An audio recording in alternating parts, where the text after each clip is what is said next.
Muy buenas noches, queridos hermanos de Minsk, Bolivia.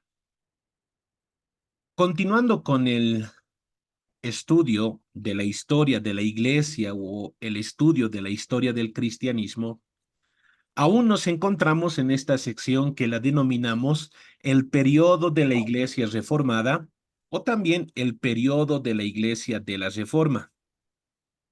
Algunos prefieren decir el periodo de la Iglesia de la Reforma. Otros quizás el periodo de la Iglesia Reformada. Bueno, pero hasta aquí hemos tenido la oportunidad de conocer a grandes rasgos el movimiento luterano. Hemos hablado de Lutero y el movimiento luterano.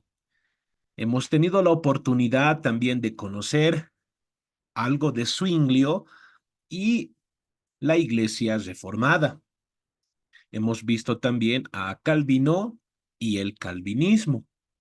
Asimismo, tuvimos la oportunidad de ver a John Knox y el presbiterianismo. Algo también entre algunas de las exposiciones hemos visto a los anabaptistas. Hoy vamos a ver a Enrique VIII y el anglicanismo. Ese sería el título, Enrique VIII y el anglicanismo. Bueno, dicho esto, entonces, avancemos. En 1509 sube al trono de Inglaterra tras la muerte de su padre Enrique VII. Sube al trono Enrique VIII, convirtiéndose en rey a una corta edad, a la edad de 17 años. Entonces, Enrique VIII sube al trono en 1509, después de la muerte de su padre. Y es muy joven aún, tiene 17 años.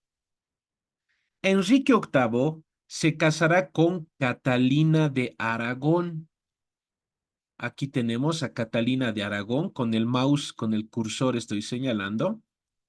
Ahí tenemos a Catalina de Aragón. Catalina de Aragón había sido hija de los reyes españoles Fernando e Isabel. Cuando nosotros hemos estado en el colegio, seguramente hemos escuchado estos nombres, porque estos nombres están relacionados también, uno, con el catolicismo, porque son fieles defensores del catolicismo. Fernando e Isabel son bien católicos, pero también están relacionados con el descubrimiento de América. ¿Por qué? Porque hay una conexión histórica con Cristóbal Colón. Entonces, Fernando e Isabel tienen una hija que es Catalina de Aragón. Y Enrique VIII, con 17 años, se casa con Catalina de Aragón, que para ese momento ya tenía 23 años. Para ese instante en el que se casa con Enrique VIII, Catalina tenía 23 años. Es una pareja joven, pero le lleva por algunos años a Enrique.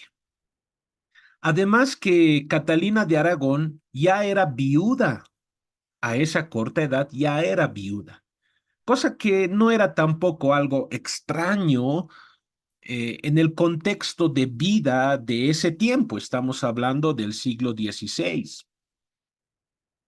Habían muchas enfermedades que ahora son tratadas, pero que en ese tiempo todavía no había una cura o un tratamiento eficaz para librarles de la muerte, y había mucha gente que moría con enfermedades o por enfermedades que ahora pueden ser tratadas. Entonces, Catalina de Aragón tenía 23 años y ya era viuda, y se casa con Enrique VIII. Enrique con 17, Catalina con 23. Había sido la esposa del hermano mayor de Enrique VIII, que es Arturo. Entonces, esta unión es una unión más política, con propósitos de fortalecer los lazos entre Inglaterra y España.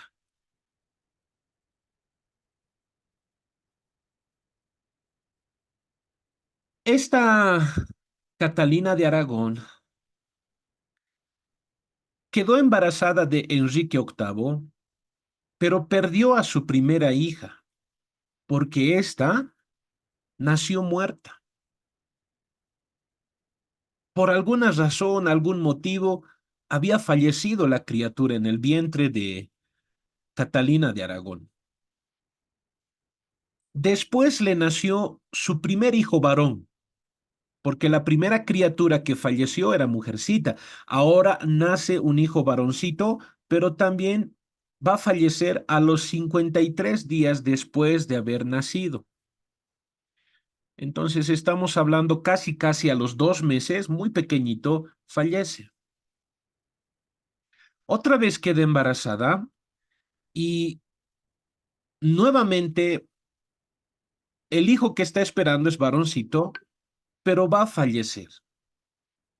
Igual va a fallecer y va a fallecer en el vientre. Luego va a tener otro hijo, pero a las pocas horas de nacer va a fallecer. Hasta aquí vean cuán difícil ha sido la vida para Catalina de Aragón.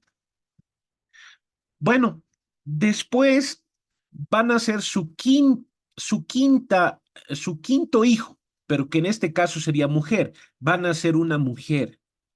Y esa es la única que va a sobrevivir. Incluso hay un sexto, pero que va a morir. Para que me comprendan, Catalina de Aragón llegó a tener 6 hijos. De los 6, solo el quinto sobrevivió, que sería mujer. Y la quinta de sus hijos que sobreviviría sería conocida como María I de Inglaterra. Ahí podemos ver un dibujo de quién es María I de Inglaterra. A ver, ¿por qué nos interesa un poquito esta hija? Por la siguiente razón, porque María I de Inglaterra se va a convertir en 1550 en la reina de Inglaterra.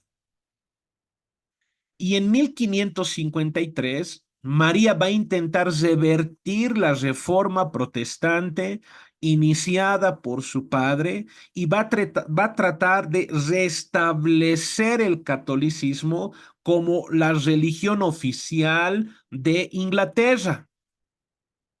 Durante ese periodo, muchos puritanos van a ser perseguidos y algunos van a ser ejecutados por su oposición a las políticas religiosas de María I. Por lo tanto, va a ser apodada María la Sanguinaria. Miren esa conexión. A ver, volvamos un poquito atrás.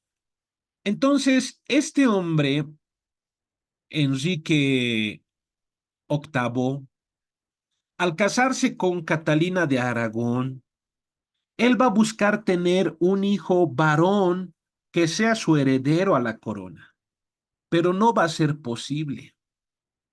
Después de casi 20 años de estar casados con esta mujer, va a buscar casarse con otra mujer y al final se va a casar 6 veces, ¿no? Y siempre con ese fin de buscar un heredero varón. Pero, volviendo a Catalina de Aragón, él va a intentar casarse nuevamente. Es lo que quiere es divorciarse de Catalina de Aragón o anular su matrimonio. Después de 20 años quiere anular su matrimonio. Y para anular su matrimonio, él va a pedir el consentimiento del papa de turno de ese tiempo.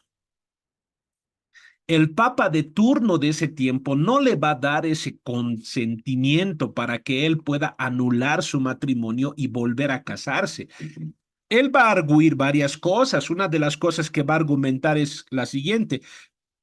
Catalina de Aragón era la esposa de mi hermano. Por tanto, que yo esté con ella como mi esposa es entrar en relaciones incestuosas, va a decir. Bueno, lo que él está buscando es que de alguna manera el Papa le dé el aval, el permiso para poder casarse nuevamente con otra mujer, con el fin también de buscar un hijo varón. Los historiadores dicen que la segunda vez que se casa o la segunda vez que tiene una esposa, este rey parece que realmente la quería a su segunda esposa. Parece que realmente la amaba o se enamoró de ella. Los historiadores dicen que no era más hermosa que Catalina de Aragón, sino era más culta y más refinada. Quizás son cosas que a él le ha llamado la atención, la cultura, la educación que había recibido esta segunda mujer con la que se va a casar. Pero para casarse él quiere anular este primer matrimonio, cosa que para el catolicismo no era nada bien visto. Entonces, como el Papa va a rehusar darle el permiso para que éste pueda casarse, lo que él va a hacer es acudir al parlamento inglés. Él es el rey, pero tiene un parlamento y va a acudir al parlamento pidiéndole al parlamento que le dé ese permiso, ese aval para diluir este su primer matrimonio y volver a casarse. El parlamento le va a dar ese permiso. El Papa no, el parlamento sí. Entonces, lo que va a hacer aparte Enrique es romper relaciones con la Iglesia de Roma. Hasta ese momento la Iglesia de Inglaterra estaba relacionada con la Iglesia de Roma. La Iglesia de Inglaterra estaba sujeta al obispo romano, al obispo de Roma, al Papa, estaban sujetos. Pero una vez que rompen relaciones con el papado, él será proclamado como la cabeza de la iglesia en Inglaterra. El lugar que ocupaba el Papa será ocupado por Enrique VIII. Esa será la ruptura entre la iglesia de Inglaterra y la iglesia romana, la iglesia católica. Obviamente en ese tiempo no dijeron ellos, a partir de este momento nos vamos a llamar anglicanos, nos vamos a denominar anglicanos. No, ese es un término que va a venir posteriormente, ya a principios del siglo XIX, pero nos encontramos en el siglo XVI todavía. Para el siglo XVI, ellos son la Iglesia de Inglaterra. Y la Iglesia de Inglaterra no tiene más como cabeza al papado, sino que ahora tienen como cabeza al rey. El rey es la cabeza de la Iglesia de Inglaterra, la cabeza de la Iglesia en Inglaterra. Ese será el inicio de las reformas que seguirán en la Iglesia de Inglaterra, porque también va a abrazar el calvinismo, va a abrazar ciertas cosas de la fe reformada, del calvinismo, del movimiento reformado, va a abrazar algunas cosas. No se sabe si lo abraza por convicción o lo abraza por cuestiones de darle la contra al papado. No se sabe con exactitud. Puede ser que es por darle la contra al papado o por convicciones religiosas, pero el asunto es que la fe reformada, el protestantismo, comienza a reconfigurar la iglesia en Inglaterra. Ese es el comienzo de el protestantismo de línea anglicana en Inglaterra. Es muy distinto al movimiento alemán con Lutero, al movimiento suizo con Zwinglio, al movimiento francés con Calvino, al movimiento escocés con John Knox. Es muy distinto al movimiento de los anabaptistas, es muy distinto. Sus inicios, sus comienzos, sus propósitos son distintos. Pero el anglicanismo será muy importante en la historia del cristianismo europeo principalmente y también se extiende a otras partes del mundo. Figuras importantes van a surgir del anglicanismo.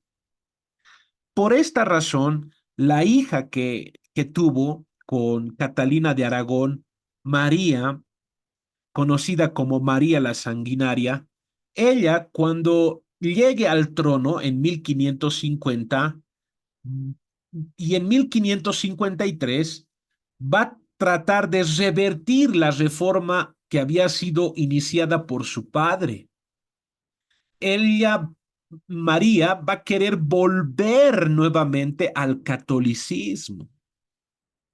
Y en ese trajín de querer volver al catolicismo, va a recibir la oposición de ingleses, de anglicanos, que también son conocidos muchos de ellos como puritanos. Entonces, ante la oposición que va a recibir en su reinado, ella va a perseguir a algunos, va a ejecutar a otros. Algún historiador por ahí dice como 300 ejecuciones. Otros no se animan a dar el número, pero habrá sido un número no pequeño para que sea apodada como María la Sanguinaria. Ahí entra la figura de María. Avancemos. Entonces, en 1521, Enrique VIII será reconocido como defensor de la fe. Todavía estamos retrocediendo el cassette, estamos retrocediendo la cinta, estamos volviendo atrás en la historia. Estamos volviendo atrás. Ya él está casado con Catalina de Aragón y en 1521 Enrique VIII será reconocido bajo el título de defensor de la fe por el Papa León X. Todavía no han roto relaciones. Mira, es 1521. Eso significa que Martín Lutero ya ha clavado las 95 tesis en Wittenberg, ya están en pleno debate del tema de las indulgencias, ya están en pleno debate con los pensamientos reformistas, ya también ya ha emergido la figura de Zwinglio para esta época, ahí también se tiene otra lucha, entonces ya hay un movimiento protestante y el Papa León X le va a dar el título a este rey de defensor de la fe. ¿Por qué? Porque este rey está en contra de Martín Lutero con respecto a los sacramentos. Martín Lutero enseña que solamente hay dos sacramentos, a diferencia de la Iglesia Católica que señala que son siete. Entonces, en 1521, por la defensa que tiene hacia el catolicismo romano, es nombrado como defensor de la fe. Pero en 1525, Enrique VIII se enamora de Ana Bolena, ella es su segunda esposa, pero no se casa dos veces, 6 veces se casa. Pero el meollo del asunto con el tema del anglicanismo es aquí, con Catalina de Aragón y Ana Bolena. Primero se había casado con Catalina de Aragón, pero que no le pudo dar un hijo varón y él quiere tener un hijo varón y ahora va a casarse con una mujer más joven que es Ana Bolena, que había sido la dama de honor de su esposa. Entonces, él, como ya lo ha mencionado anteriormente, desde 1525 va a buscar la manera de anular su matrimonio con Catalina para poder casarse luego con Ana Bolena. En 1529, el rey Enrique VIII va a convocar al Parlamento para que actúe como tribunal en la cuestión de la nulidad de su matrimonio con Catalina de Aragón. Como el Papa no quiere darle ese permiso, él va a acudir al Parlamento. Entonces, esto va a ocasionar un conflicto entre la sede de la Iglesia occidental, la sede de la Iglesia latina, la sede de la Iglesia católica. Estamos hablando de Roma, el Papa. Va, va a ocasionar conflictos entre ellos. Y en 1534 se emite el acta de supremacía, donde el Parlamento inglés aprobará esta acta de supremacía que declarará al rey Enrique VIII como el único y supremo gobernante eclesiástico de Inglaterra. De esta manera se rompe la autoridad con el Papa. Como les había mencionado hace minutos atrás, como no recibe el permiso del Papa para volver a casarse, él decide romper los lazos con la Iglesia Católica. Él decide romper estos lazos con la Iglesia Católica. Y el lugar que ocupaba el Papa en Inglaterra, en el aspecto religioso, lo va a ocupar él. Ahora él no solamente es una autoridad civil, sino que también ahora él se proclama como único y supremo gobernante eclesiástico. Él está por encima de los jerarcas de la iglesia en Inglaterra. Él es la cabeza visible de la iglesia en Inglaterra. Esa ruptura es el inicio de la iglesia denominada ya en el siglo XIX como iglesia anglicana. Entonces, en 1534, Enrique VIII será declarado cabeza suprema de la Iglesia en Inglaterra. Entre 1536 a 1540, Enrique VIII ordenará la disolución de los monasterios católicos en Inglaterra y va a confiscar sus propiedades, lo que va a contribuir a la consolidación del poder real sobre asuntos religiosos. Una vez que él se declara cabeza de la iglesia, el parlamento lo aprueba, lo reconoce como tal, entonces él va a pedir que los monasterios católicos sean diluidos. En otras palabras, que desaparezcan del mapa de su territorio. No quiere más la presencia de monasterios católicos. Él quiere reformar la iglesia y va a reformar la iglesia. Pero ¿será por asuntos de convicción o será por asuntos políticos? Bueno, quizá ustedes tienen la respuesta. En 1547, a la muerte de Enrique VIII, porque ahí él va a fallecer, Eduardo, de 9 años, se convertirá en rey de Inglaterra y será conocido como Eduardo VI. Ya muere, ya murió para este momento Enrique VIII, ¿no? Este Enrique VIII ya murió, pero sus acciones, sus demandas, hicieron que la iglesia inglesa rompa relaciones con la de Roma y a partir de ese momento ya tenemos la presencia de la iglesia de Inglaterra o la iglesia anglicana. Y después de la muerte en 1547 de Enrique VIII, será Eduardo, de 9 años, uno de sus hijos con una de sus mujeres, ¿no? Porque al final con la segunda mujer tampoco va a tener hijos varones, y con una de sus mujeres sí va a tener un hijo varón, y ese es Eduardo. A este Eduardo que tiene 9 años, bueno, se lo va a posesionar como rey a la muerte de Enrique VIII. Un joven, un niño prácticamente de 9 años es ahora el rey de Inglaterra. Y en 1549, estamos hablando, a ver, 9, 10, 11 años aproximadamente, Eduardo VI va a instituir una reforma religiosa más radical todavía que su padre en Inglaterra. Es decir, si su padre en la reforma, en cuestiones de reforma, caminó un paso, él va a ir 3, 4 pasos para reformar la iglesia de Inglaterra. A él se lo conoce también como el primer rey reformado o el primer rey protestante. Así se lo conoce a Enrique, o perdón, a Eduardo VI.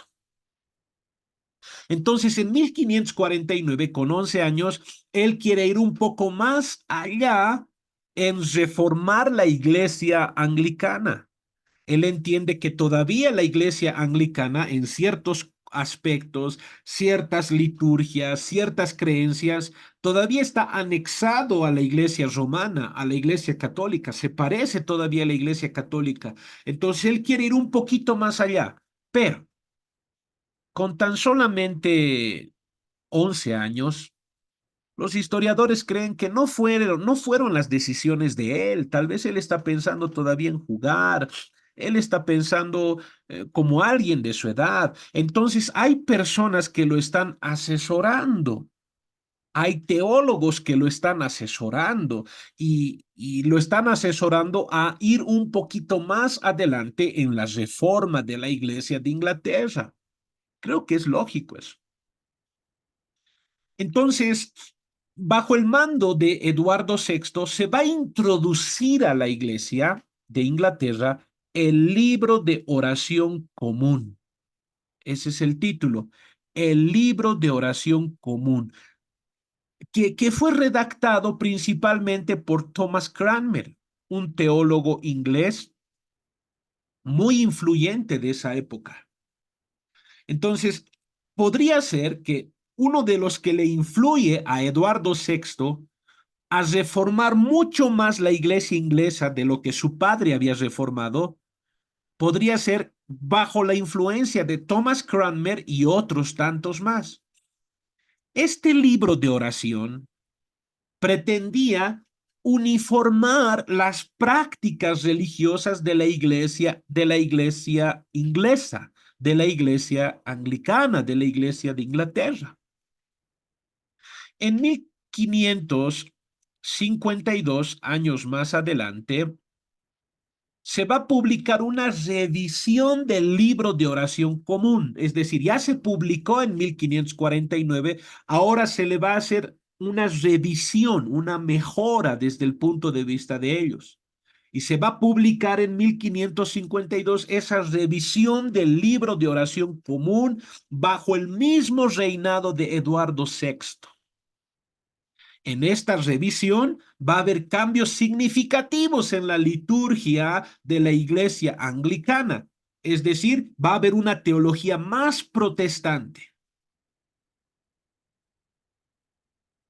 Una de las cosas que se va a anular es el celibato.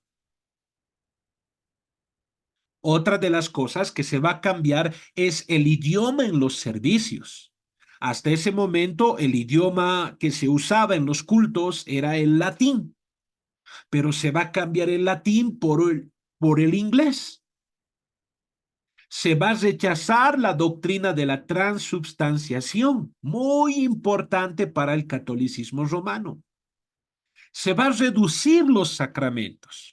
Aunque su padre, según León X, había sido un defensor, dice, ¿no? Había sido un defensor de los sacramentos. Martín Lutero enseñaba que hay dos sacramentos, pero Enrique estaba en contra de eso. Su hijo, Eduardo VI, va a aceptar esto a través de la labor de teólogos que seguramente lo están asesorando y se reducen los sacramentos a dos, el bautismo y la cena del Señor.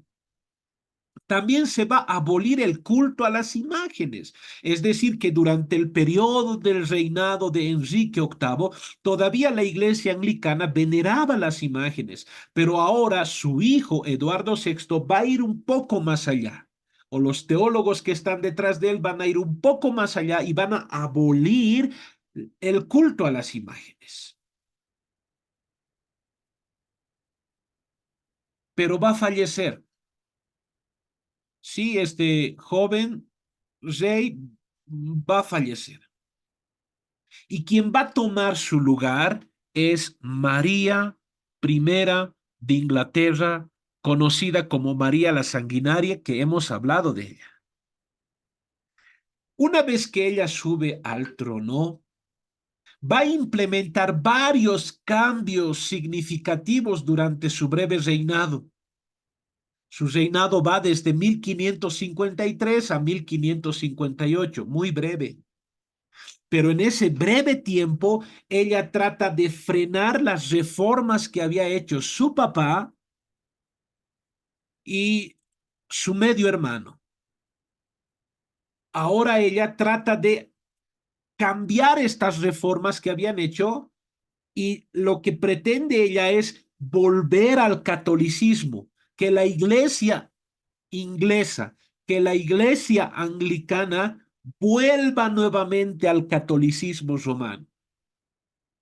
Entonces, para la iglesia católica, María I de Inglaterra, bueno, es una mujer devota, una mujer católica, en cierto sentido santa, pero para el protestantismo no. Los protestantes la van a comparar a ella con Jezabel y le van a poner el título de María la Sanguinaria, que ya lo he repetido varias veces.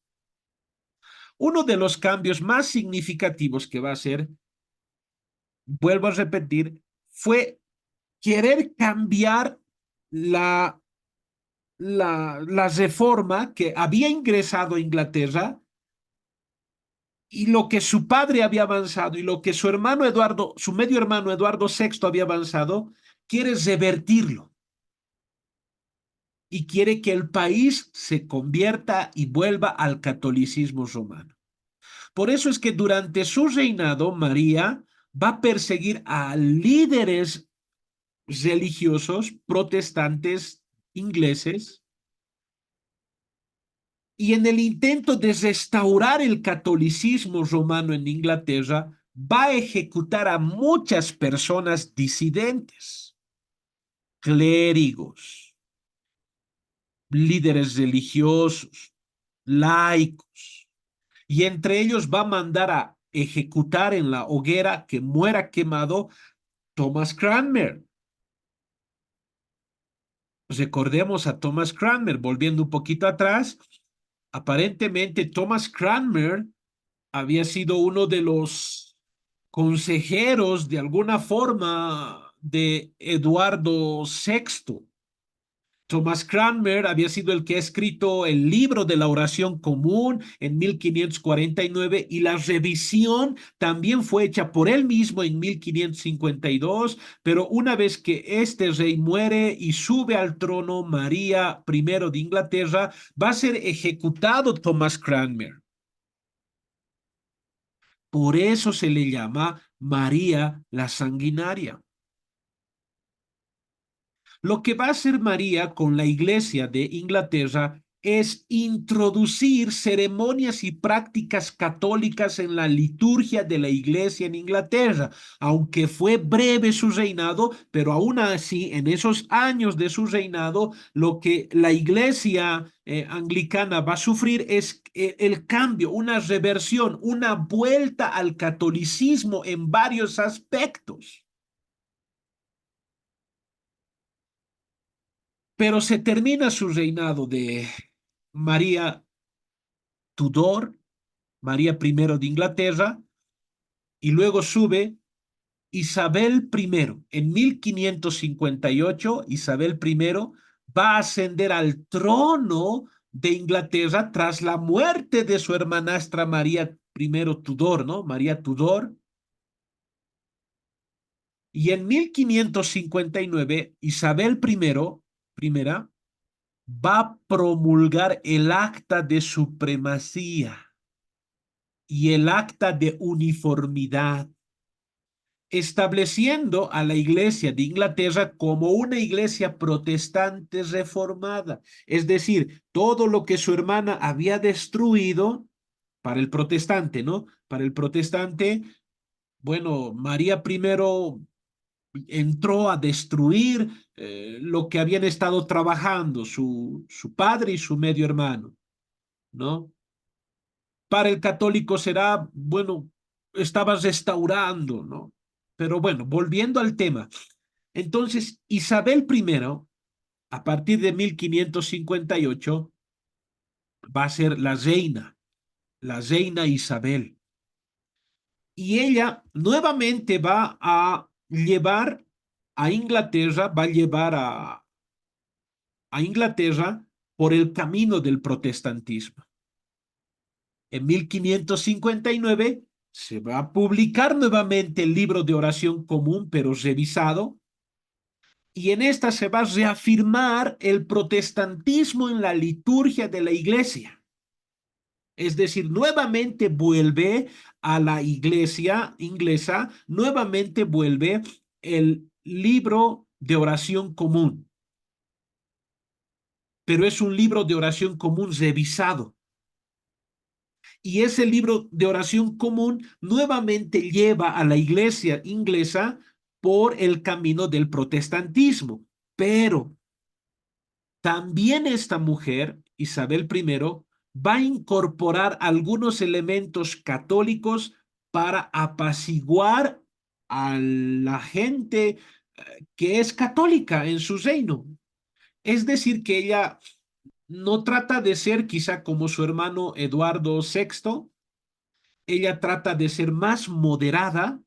Sí, ella acepta el protestantismo, ella nuevamente conduce a su nación, ella nuevamente conduce a su pueblo por el sendero del protestantismo, pero sin ir, podríamos decir ahora, a un extremo, sino que hay algunas cosas, algunos elementos católicos que están en la liturgia de la iglesia inglesa, de la iglesia anglicana.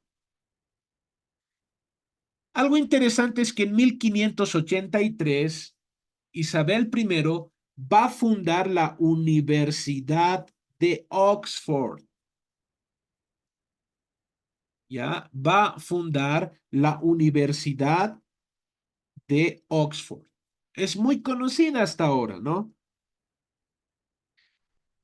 ¿Y para qué va a fundar esta universidad? Bueno, uno de los propósitos es apoyar al protestantismo. El protestantismo inglés específicamente, que tengan una formación teológica, una educación teológica, una educación académica, los clérigos y los laicos protestantes, que tengan una formación. Esta reina Isabel es conocida también como la reina virgen porque jamás se casó y nunca tuvo hijos, por ende. La presencia de los puritanos ya está en Inglaterra, como hemos mencionado, incluso desde la época, eh, ya podemos decir ya desde el tiempo de María Tudor, ya está la presencia de los puritanos. Aquí, con Isabel I, al principio, los puritanos tuvieron un sentimiento de alegría, de aprobación, porque había caído María la Sanguinaria, a la que también se la denominaba como Jezabel, la Jezabel inglesa, había caído, ahora sube al poder una mujer protestante. Entonces hay un sentimiento de optimismo en los puritanos, pero con el paso del tiempo se van a ir desilusionando. ¿Por qué se van a desilusionar? Porque esta rey, conocida como la Reina Virgen, aunque es protestante, aunque restaure el protestantismo en Inglaterra, no quiere ir más allá en la reforma. Los puritanos quieren ir más allá, quieren reformar mucho más la iglesia de Inglaterra. Los puritanos desean reformar más, purificar más la iglesia. De ahí el título peyorativo. No era un halago, era un título peyorativo, era como un insulto puritano. Como ellos quieren purificar más la iglesia, entonces se les da el nombre de puritano, ¿no? Puritanito. Entonces, estos puritanos se van a desilusionar porque Isabel I no quiere ir más allá en reformar la iglesia. Y finalmente van a ser perseguidos. Algunos de ellos van a ser perseguidos por sus creencias, porque los puritanos están inconformes, ellos quieren que la iglesia sea reformada más, que la reina debería hacer más por reformar la iglesia, que deberíamos purificar más la iglesia del romanismo, deberíamos purificarla más, de ahí el término puritano. Entonces, En 1564 a 1566, durante esos años, el Parlamento inglés va a debatir varias medidas para reformar la Iglesia de Inglaterra en una dirección más puritana. En estas fechas, entre 1564 a 1566, los puritanos que están en el Parlamento van a hacer fuerza para purificar la Iglesia, para acercarla más a las Escrituras, para que se aleje más del romanismo en aquellas cosas que debería alejarse. Sin embargo, esas propuestas van a ser rechazadas por la reina Isabel, ahí la desilusión de los puritanos. En 1581, el Parlamento aprobará el Acta de Castigos Eclesiásticos que le otorgaba a la reina Isabel I poderes adicionales para reprimir a los disidentes religiosos. Esto, por supuesto, incluía a los puritanos, que se encontraban entre los grupos que estaban siendo perseguidos por desviarse de la ortodoxia anglicana.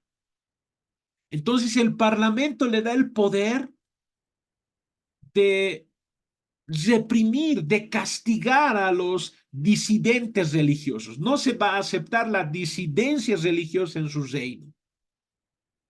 Y ahora no solamente se castiga al católico, sino también se va a castigar al protestante mismo, pero especialmente aquel protestante que quiere llevar la reforma mucho más allá y no está de acuerdo con varias cosas de la iglesia anglicana. Por tanto, la iglesia anglicana, bajo su cabeza, que es la reina, recuerden que el rey Enrique ya murió y al morir él, ahora la cabeza era Eduardo.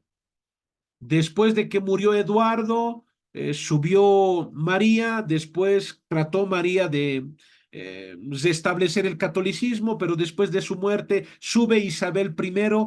Isabel es la cabeza de la iglesia ahora, de la iglesia anglicana, y para Isabel los puritanos están mal. Ella y sus asesores están bien. Por tanto, a estos disidentes hay que castigarlos.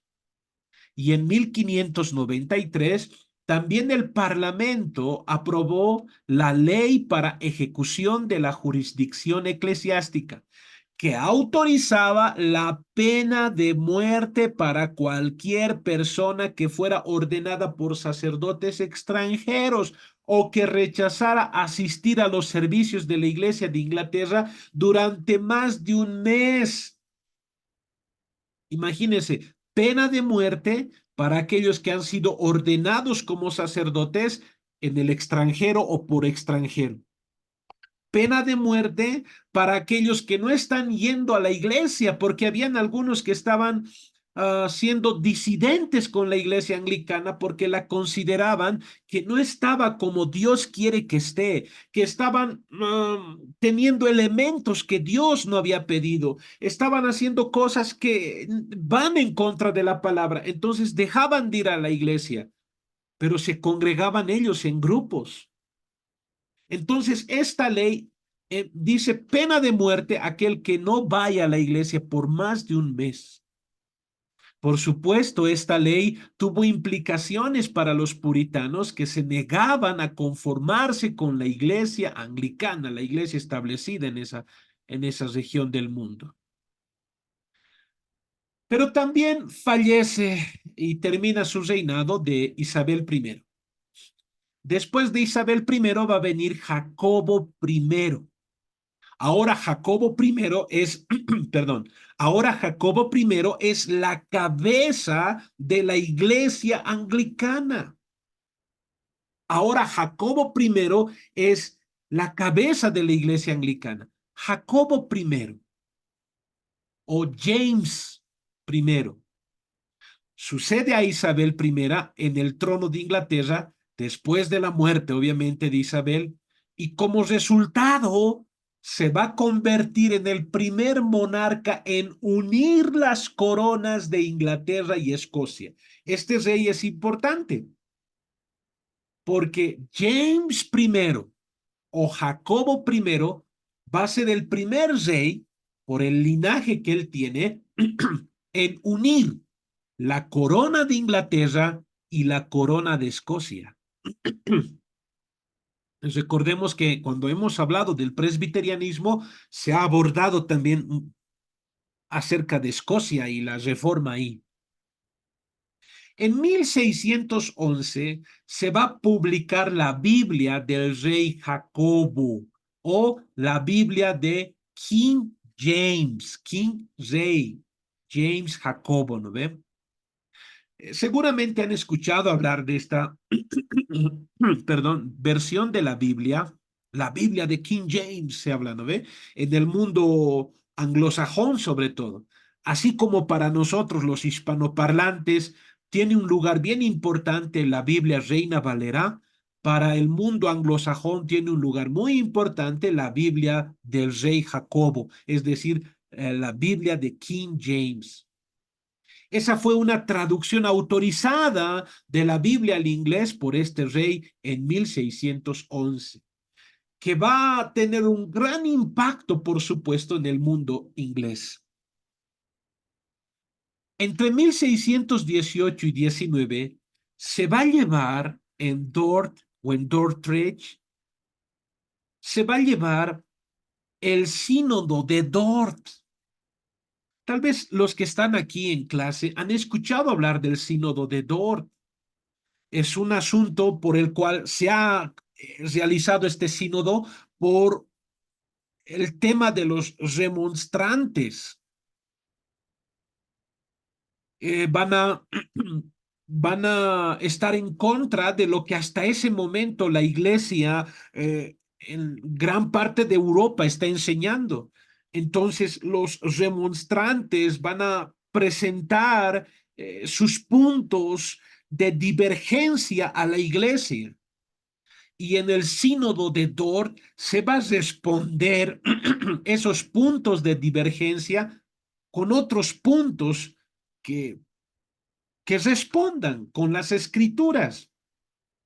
A eso se los conoce como los, se conoce como el sínodo de Dort y se lo va a conocer más adelante como los 5 puntos del calvinismo. El calvinismo va a ser uh, reafirmado en el sínodo de Dort, en las iglesias que van a participar en Dort. Por tanto, este rey Jacobo I es un rey protestante. Es un rey que de alguna manera ha promovido que la Biblia sea leída por el pueblo inglés. Que el pueblo inglés tenga la Biblia no en latín, que no lo conoce, ni mucho menos el griego y el hebreo, que lo tengan en su propio idioma, pero también va a mandar algunos comisionados al sínodo de Dort para solucionar este problema y finalmente en el sínodo de Dort se condena al arminianismo como un error y se reafirma el calvinismo. Miren, este rey cómo está involucrado en esto. Y recuerden que este rey para la iglesia anglicana es la cabeza de su iglesia.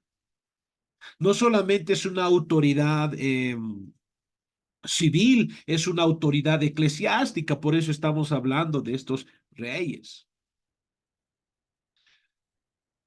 Sin embargo, como sus antecesores, este rey Jacobo, el King James, va a tener tensiones con los puritanos. Alguien dirá, ¿cuándo no los puritanos? Por eso ese término.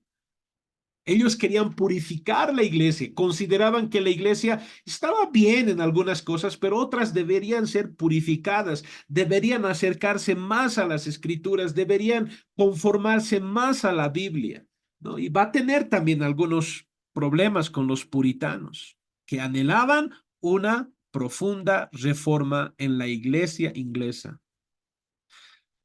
Y aunque Jacobo I había sido criado en la iglesia de Escocia, porque por eso él va a unir las coronas, él había sido, por su linaje y todo eso, había sido educado en la iglesia de Escocia, y la iglesia de Escocia es presbiteriana, como vimos en otra clase. Después de ascender al trono, él va a tratar de imponer una uniformidad religiosa en ambas naciones, en Inglaterra y en Escocia, pero no teniendo como base el presbiterianismo. Tal vez los escoceses se sentían felices. ¿Por qué? Porque los presbiterianos escoceses, digo, porque este rey iba a uniformar Inglaterra y Escocia bajo el presbiterianismo, pero no sucedió así. No sucedió de esta manera, sino que él quería que la iglesia sea más episcopal, es decir, con una cabeza, con un obispo encima, ¿no? Y obviamente él va a ser pues la cabeza de la iglesia, ¿no? Él va a estar arriba. Ya el presbiterianismo lo está dejando a un lado. El modelo presbiteriano no es una cabeza arriba gobernando toda la iglesia, ¿verdad? Sino es un cuerpo de ancianos. Pero él va a continuar con este modelo episcopal, va a continuar con este modelo piramidal. La cabeza de la iglesia es el rey. Entonces va a querer que se uniforme Escocia e Inglaterra, teniendo como cabeza al rey y a los obispos y este modelo episcopal. Por supuesto, va a ser resistido por los escoceses, por los presbiterianos escoceses, va a ser resistido. Entonces va a tener tanto tensión con los puritanos ingleses como con los presbiterianos escoceses. Va a haber tensión, a pesar de que él es un rey protestante, pero no están en común acuerdo en todo. Fallece este rey y va a subir otro. En 1625, Carlos I va a suceder a su padre, King James, ¿no? Al rey Jacobo I. Su hijo Carlos I va a ser el rey. Y al principio de su reinado hubo cierta esperanza entre los puritanos de que Carlos podría llevar a cabo reformas religiosas más significativas que sus antecesores. Nuevamente se van a ilusionar los puritanos, como quizás se ilusionaron con la reina virgen Isabel I. Después también los escoceses se ilusionaron con el rey Jaime. Ahora se van a ilusionar los puritanos con Carlos I, pensando que él va a llevar un poco más allá la reforma de la iglesia inglesa. Pero en 1629, Carlos I va a disolver el parlamento y él va a gobernar durante los próximos 11 años sin parlamento. Esa época se conoce como la década de la tiranía, ¿no? La década tiránica. Durante ese tiempo, Carlos I va a implementar políticas religiosas que se van a percibir como cada vez más autoritarias y católicas. En otras palabras, en lugar de que Carlos I le meta más leña al protestantismo, a la fe reformada, no, él va a quitarle la leña al fuego protestante, más bien tratando de volver de alguna manera a prácticas católicas. Y es más, él va a dar un giro al arminianismo. Recordemos el anterior cuadro. Aquí tenemos al rey Jacobo I. Él va a enviar comisionados a Dort, donde se va a condenar el arminianismo como un error, ¿no? Como una herejía. Entonces, este es un rey calvinista, pero el siguiente rey, Carlos I, que vendría a ser su hijo, él va a querer volver al catolicismo y va a abrazar el arminianismo. Va a estar más contento con el arminianismo. En 1633, Carlos I va a nombrar a William Laud como arzobispo de Canterbury. Ese es el arzobispo más importante, el religioso más importante en la iglesia anglicana. el arzobispo de Canterbury, y es nombrado William Laud. William Laud va a intentar imponer una mayor ceremonialismo en la liturgia de la Iglesia de Inglaterra. Es decir, William Laud va a promover más cosas ceremoniales en la iglesia, más, perdón por la palabra, más tirado hacia el catolicismo, ¿no? Más inclinado hacia el catolicismo. Y eso va a ocasionar críticas, tensiones, críticas, conflictos con los puritanos.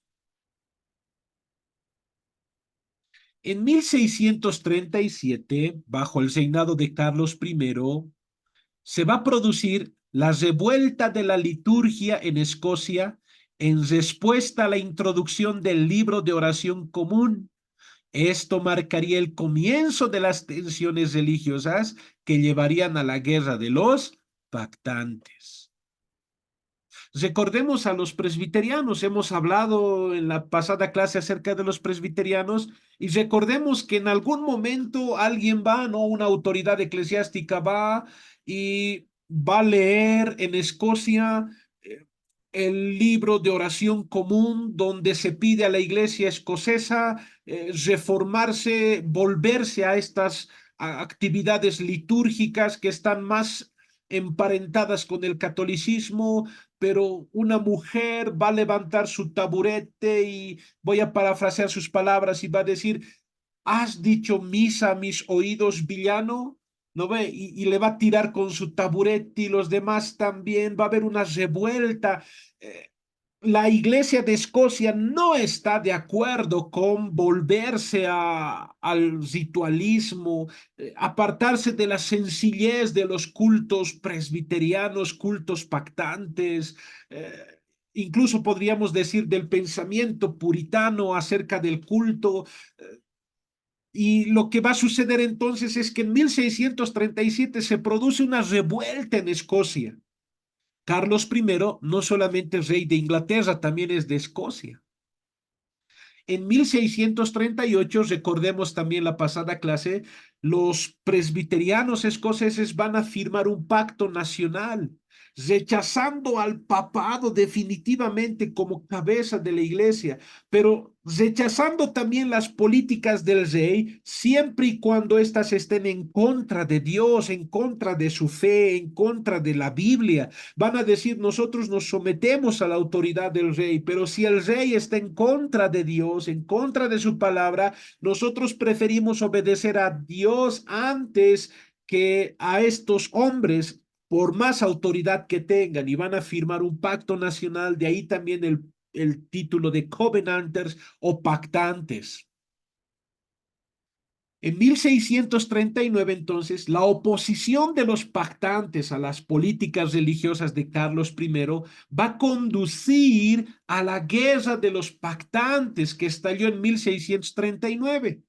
Durante esta guerra, los ejércitos escoceses presbiterianos, los Covenanters, lucharán contra las fuerzas realistas, leales al rey primero. Van a haber guerras, van a haber conflictos bélicos entre los presbiterianos escoceses y las fuerzas del rey. Pero en junio de 1639 se va a firmar un tratado de paz que no va a durar mucho, porque al año siguiente nuevamente van a comenzar las tensiones entre Carlos I y los pactantes, los presbiterianos, los covenanters, y va a estallar la guerra nuevamente en 1640. En esta ocasión, los presbiterianos van a invadir el norte de Inglaterra y en represalia a esto, el rey va a responder, obviamente, pero lo que quería decirles es que los escoceses van a invadir el norte de Inglaterra. ¿Por qué? Por el tema de la introducción del libro de oración común en Inglaterra. Y porque están queriendo obligar a los escoceses también a aceptar este libro de oración común. Entonces va a haber una revuelta militar. Entre 1639 y 1640, entonces, se lleva adelante la Guerra de los Pactantes. entre Carlos I y los presbiterianos escoceses, que se oponen, repito, a los intentos del rey de imponer una liturgia anglicana en Escocia. Ahora, como los presbiterianos escoceses, los Covenanters, parece que cada vez se están haciendo más fuertes y van a vencer al rey, Carlos I se ve obligado a convocar al Parlamento. Recuerdan que él había anulado, había cesado las funciones del Parlamento y solamente él tiene la autoridad. Pero ante esta situación bélica, él va a convocar al Parlamento para obtener fondos y apoyo. Entonces, en 1640, el Parlamento Largo, el Parlamento Long, se reunirá, pero va a desafiar las políticas religiosas y la autoridad real de Carlos I. En lugar de darle apoyo el Parlamento inglés a Carlos I, le van a dar la contra. En otras palabras, el Parlamento está a favor de las reformas, de que la iglesia protestante en Inglaterra se reforme más.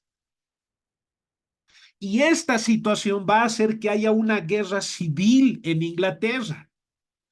Una parte de la ciudadanía apoya a su rey, a Carlos I, y otra parte de la ciudadanía apoya al Parlamento.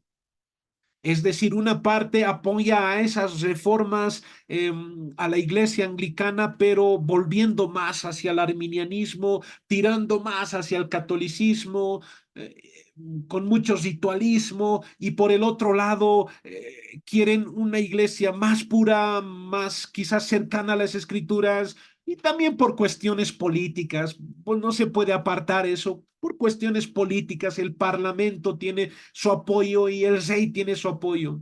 Entonces, entre 1642 a 1649 estalla la guerra civil inglesa entre las fuerzas realistas leales a Carlos I y las fuerzas parlamentarias. La guerra tiene numerosas causas, como dijimos, cuestiones religiosas, políticas y otros asuntos más. Pero en medio de todo eso, vamos a recordar la pasada clase otra vez. El Parlamento inglés no tiene mucha fuerza. El rey obviamente tiene más fuerza. Entonces el Parlamento inglés va a convocar, va a pedir ayuda a los escoceses, porque los escoceses como que le han hecho temblar a Carlos I. Los escoceses eran más aguerridos, va a pedir ayuda de los escoceses. Y los escoceses van a decir, está bien, les vamos a ayudar, pero con una condición, de que podamos uniformarnos en cuanto a nuestra forma de adoración, forma de gobierno y en cuanto a nuestros credos de fe.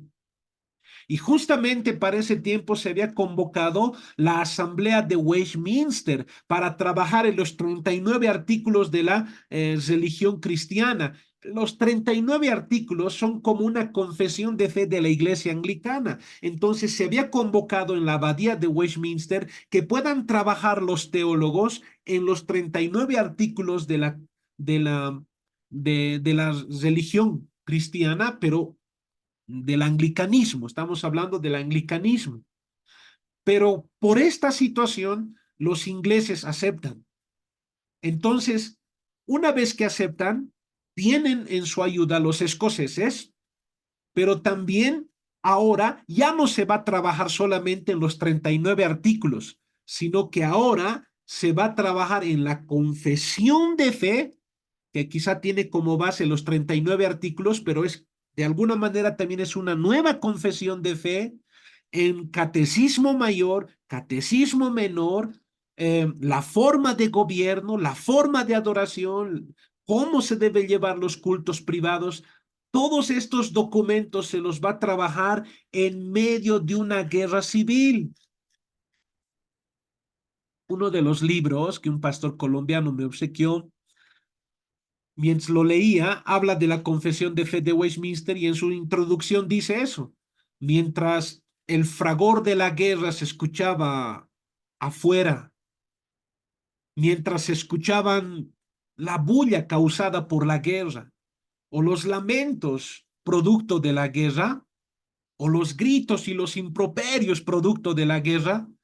En la abadía de Westminster hay hombres teólogos que mientras se escucha guerras, lamentos, estribillos de victoria, gente correr, mientras está sucediendo eso, ellos están trabajando en elaborar la confesión de fe de Westminster, catecismo mayor, menor y todos los documentos que he mencionado. Ellos están ocupados en las oraciones y en algún momento también en los ayunos. Ellos están ocupados en trabajar en estos documentos que no lo terminaron rápido en meses, lo terminaron en años, casi 5 años trabajaron en esto.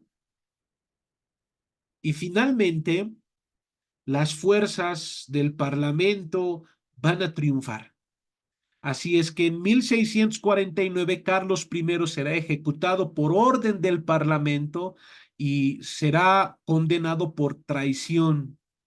Y esto marcará el final de su reinado y el comienzo, un nuevo comienzo. Ya ese es otro tema porque ya eso corresponde al periodo de la iglesia moderna, ¿no? Nuestro periodo de nosotros va hasta 1648.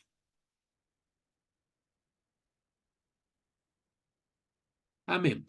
Entonces, de esta manera hemos concluido la exposición acerca de la iglesia anglicana.